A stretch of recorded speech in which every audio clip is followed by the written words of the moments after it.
उनके घर में कितने मुसलमान हैं पहले वो आप, मैं बिल्कुल नहीं कहूँगा उनकी बहू मुसलमान है कि नहीं, उनका दामाद मुसलमान है कि नहीं। एक मुसलमान भारत में बहुत प्रसिद्ध, आप लोगों के पास फ़ारूक अब्दुल्ला जानते ही होंगे। फ़ारूक अब्दुल्ला की पत्नी खुद क्रिश्चियन है, फ़ारूक अब्दुल्ला की बहू यानी उमर अब्दुल्ला की पत्नी सिख है, और फ़ारूक अब्दुल्ला की बेटी यानी उमर अब्दुल्ला की बहन सारा अब्दुल्ला जो है वो सचिन पायलट की पत्नी। अच्छी बात तो है ही, लेकिन आप मुसलमान की बात फिर क्यों कर रहे हैं? फिर देश की बात क्यों नहीं कर रहे आप जब सब धर्म में मिले हुए हैं तो सब धर्म की बात कीजिए ना। आप बात कर रहे हैं मुसलमानों का प्रतिनिधित्व मैं कर रहा हूं। क्यों मुसलमानों का करेंगे भाई? आप मुसलमानों का करेंगे, फिर कोई हिंदुओं का करेगा, फिर कोई सिखों का करेगा, तो फिर तो एका हुआ ही नहीं। आपके परिवार में तो माशाअल्लाह सब है, सिख है, हिंदू है, क्या कहते हैं, ईसाई है, सब है। और यही शायद सिद्दीकी के फैमिली का भी मसला है, इनके यहाँ भी सब है। लेकिन साहब ये बात मुसलमानों की करेंगे, असल में इनको राज्यसभा जाना, इनको कुछ पद पर जाना, इनको राज्यपाल बनना। एक हमारे राज्यपाल केरल में बन गए ना भाई, आपको पता ही है। ऐसे ही बोलते बोलते तो ये सब बेकार की बात है। इन लोग मिलने गए, 5 बिंदुओं पर इनकी बात हुई, उसमें एक बिंदु बहुत महत्वपूर्ण था जिसको इन्होंने आकर बाहर डिस्क्लोज किया। बाहर इन्होंने कहा, कुरैशी साहब ने भी ये बात कही, और ज़मीरुद्दीन शाह साहब ने ये बात कही, और शाहिद सिद्दीकी साहब ने ये बात कही। वो शाहिद सिद्दीकी जो उर्दू के बेहतरीन कलमकार हैं, जो अपनी तकरीरों में मुसलमानों को ना जाने कौन कौन सी बात करते हैं, वो सपने दिखाते हैं। लगता है एकदम मुफक्किर मिल्लत हैं, कायदे मिल्लत हैं, और ना जाने कौन कौन से मिल्लत हैं। लेकिन ये सब जलीले मिल्लत हैं। ये लोग बाहर आकर कहते हैं कि मोहन भागवत जी ने कहा कि गौकशी पर मुसलमान अगर रोक लगा दे तो रिश्ते बेहतर होंगे। मैं कहता हूं पूरे भारत में कानून बना हुआ, गौकशी कोई कर ही नहीं सकता, तो फिर इस पर नई बात फिर छेड़ दिया आपने। जब कानून ऑलरेडी बना हुआ है और मुसलमान खुद इससे बाहर जा चुका है, बल्कि उल्टा अब सरकार को आप कटघरे में ला सकते हैं, क्योंकि बीफ एक्सपोर्ट का काम अब जो है वो सरकार के जिम्मे है। भारत ब्राजील के बाद दूसरा सबसे बड़ा देश है जो दुनिया को बीफ एक्सपोर्ट करता है। तो ये कहां से एक्सपोर्ट हो रहा, कौन कर रहा, किसको क्या काट कर भेजा जा रहा, तो वहां ना जांच कीजिए। आप मुसलमान के घर का फ्रिज जाके जांच कर रहे हैं। एक बात, दूसरी शर्त रखी कि काफिर कहना छोड़ दें। आज मैं जिम्मेदारी के साथ आप लोगों के सामने कहना चाहता हूं, काफिर कुरान में जिक्र है, और कुरान का एक शब्द, एक बंदा था ना वो कुरान की 26 आयतों वाला, याद आया कि नहीं आया आपको? वो त्यागी जो बन गए, रिजवी जो बने त्यागी, तो वो 26 आयत बदलने चल रहे थे, वो खुद बदल गए और ऐसे बदले के रो रहे हैं। ये भी वीडियो आपको मिला होगा, सनातन धर्म में रो रहे हैं बैठकर, और कह रहे हैं कि मैं जो सोच कर आया। क्या तू सोच कर गया था? तू राज्यसभा सोच कर गया था, वो तो मिलेगा नहीं।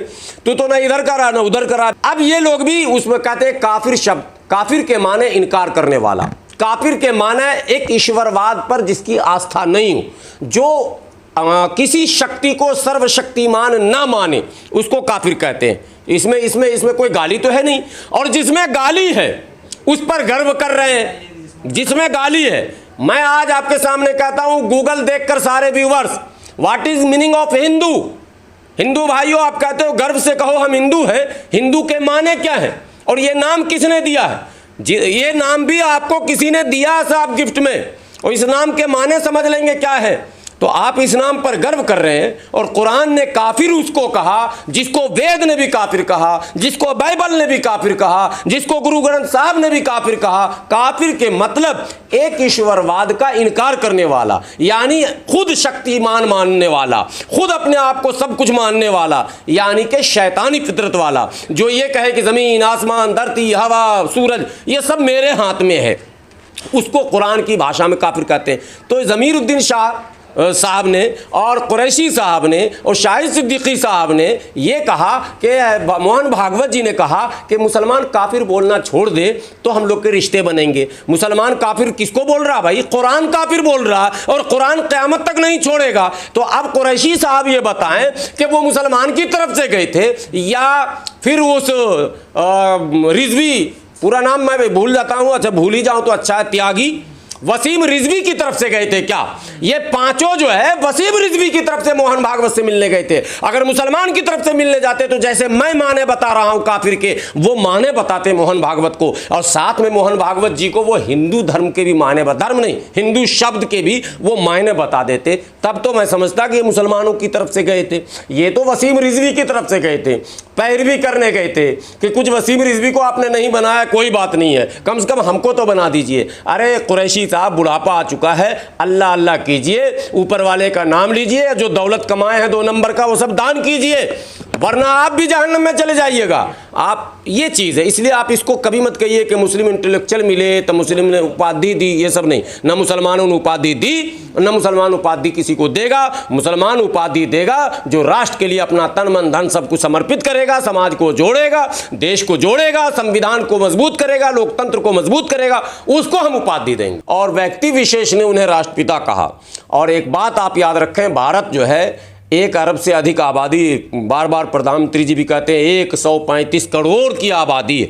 उसमें कोई एक व्यक्ति किसी को राष्ट्रपिता कह दे, राष्ट्रमाता कह दे या कुछ भी कह दे, वो उसकी व्यक्तिगत राय हो सकती है। देश के मुसलमानों की ये राय नहीं है। इमाम काउंसिल के नहीं, इमाम होने से क्या होता है, इमाम हो या कोई मौलाना हो, लेकिन वो निजी है उनका मामला। उनके जिस समय मोहन भागवत जी वहां पहुंचे थे उस समय गिनकर 5 लोग भी उनके साथ नहीं थे। अगर निजी जीवन को देखेंगे तो इन सबों का मुसलमान और इस्लाम दोनों से कोई संबंध नहीं रहा। दोनों से, मैं दोनों की बात कर रहा हूं। मुसलमान इसलिए कि सामाजिक कार्यों में इनकी कोई रुचि कभी रही ही नहीं। आम मुसलमानों को ये जानते भी नहीं है।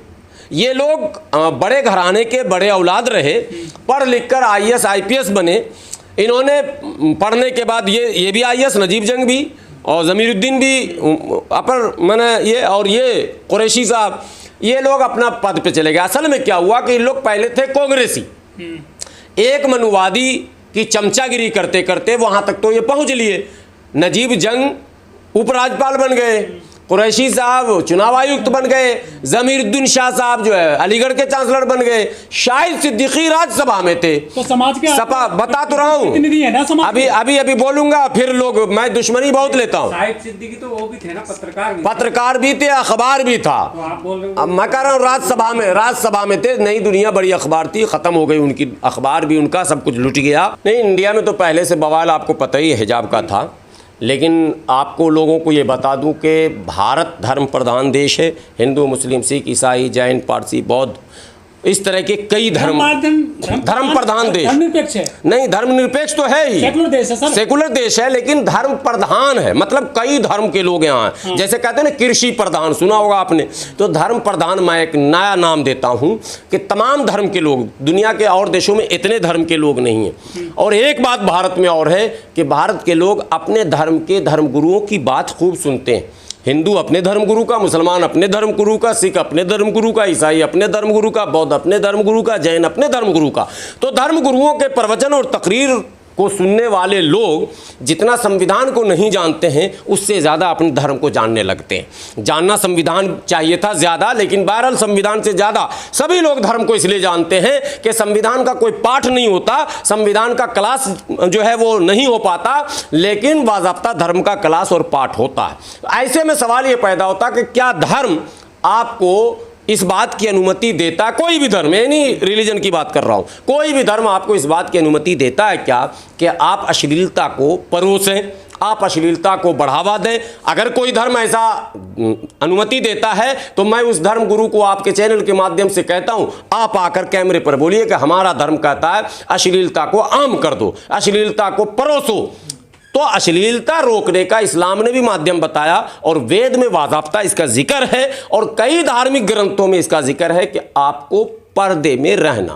पर्दे के कई तरीके हैं। पर्दे का ये मतलब नहीं कि पूरा वो जो फुल ऊपर से नीचे तक नकाब पहन के पैक होते हैं, वही नहीं, कई सैकड़ों उसके तरीके हैं। उन्हीं तरीकों में एक तरीका हिजाब भी।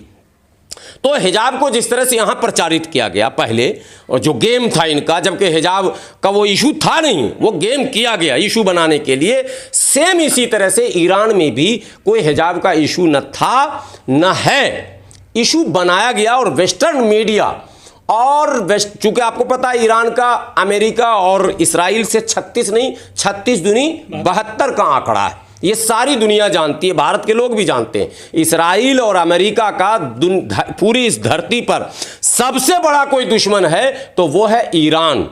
तो ऐसे में ईरान पर कई बार हमले हुए हैं, कई तरह के हमले हुए हैं। ईरान के जौहरी जो वो परमाणु कार्यक्रम है उस पर भी हमले हुए हैं। ईरान के सैनिक के जो मेन कर्ता धर्ता थे उनको भी हमले में मारा गया। लेकिन सर जो ईरान की पुलिस है वही हमला कर रही है ना लोगों पर। आप ईरान की पुलिस तो करेगी ना, वो लॉ एंड ऑर्डर। जब आप विदेशी दलालों के हाथों के खिलौने बनेंगे, आप जब वेस्टर्न मीडिया और मूसाद और CIA के एजेंट के हाथों आप खेलने लगेंगे तो ईरान को भी अपने कानून का पालन करवाने का अधिकार है, जैसे भारत को अधिकार है। भारत में भी अगर कोई विदेशी हाथों का खिलौना बनेगा तो भारत की पुलिस भी उसको लठ से सीधा करेगी, जेल भेजेगी। इसी तरह से ईरान में भी कानून है, ईरान में भी नियम और रूल है। ईरान की सरकार भी उस नियमों का पालन करवाने के लिए बाध्य है।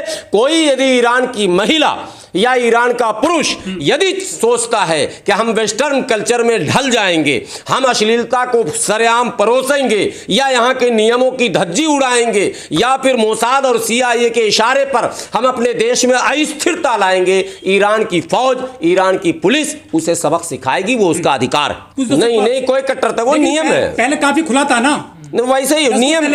देखिए वो रूल है, नियम है, देश का एक कानून है। उस कानून में जो जो नियम है, देखिए हम सड़क पर चलते हैं, हिंदू मुसलमान सिख ईसाई जैन पारसी सब सड़क पर चलता, लेकिन और सबका अधिकार भी है चलने का, लेकिन नियम है, यातायात के नियम है। आपके पास लाइसेंस होना चाहिए, आपके पास RC होनी चाहिए, आपके पास इंश्योरेंस होना चाहिए, पोल्यूशन होना चाहिए। आपको नए नियम आए ना तो अब ईरान में, तो ईरान में पहले फिल्म भी चलती थी वहां पर, तो हीरोइन भी थे। ये अधिकार वहां के संसद को है ना भाई। हम विदेश के मामलों में टांग क्यों अड़ा है? भारत की मीडिया को तो मिल गया मसाला कि वो ये दिखा, उस कहानी को दिखाकर भारत के मुसलमानों को ये संदेश दिया जा रहा है कि तुम्हें भी यहां उसी तरह से जीना पड़ेगा। अरे भाई मैं पूछता हूं कि तुम जियो ना, अगर तुम्हारा धर्म ग्रंथ कह रहा है तो तुम जी लो, लेकिन हमारा धर्म ग्रंथ हमें अगर कह रहा है कि नहीं आपको पर्दे में रहना है तो आप बाध नहीं करेंगे। और भारत का संविधान, भारत के संविधान का अनुच्छेद 25, 19 और सारी जो मौलिक अधिकारों की धाराएं हैं वो धार्मिक स्वतंत्रता प्राप्त देती हैं हमको। हमें ये धार्मिक स्वतंत्रता प्राप्त है। हम टोपी पहने, सदरी पहने, शेरवानी पहने, धोती पहने, हाफ पैंट पहने या नंगे घूम लो, कोई एक दूसरे पर कोई चीज थोपेगा नहीं। ये है भारत का संविधान। लेकिन यहाँ की मीडिया थोपना चाह रही है, ईरान से लाकर थोपना चाह रही है। अरे ईरान में जब तुम कामयाब होगे नहीं तो यहां कैसे कामयाब हो जाओगे? इसलिए न ईरान में आप कामयाब होंगे न भारत में कामयाब होंगे। जो जिसकी इच्छा है और देश का जो नियम और कानून है उसका सबको पालन करना ही पड़ेगा।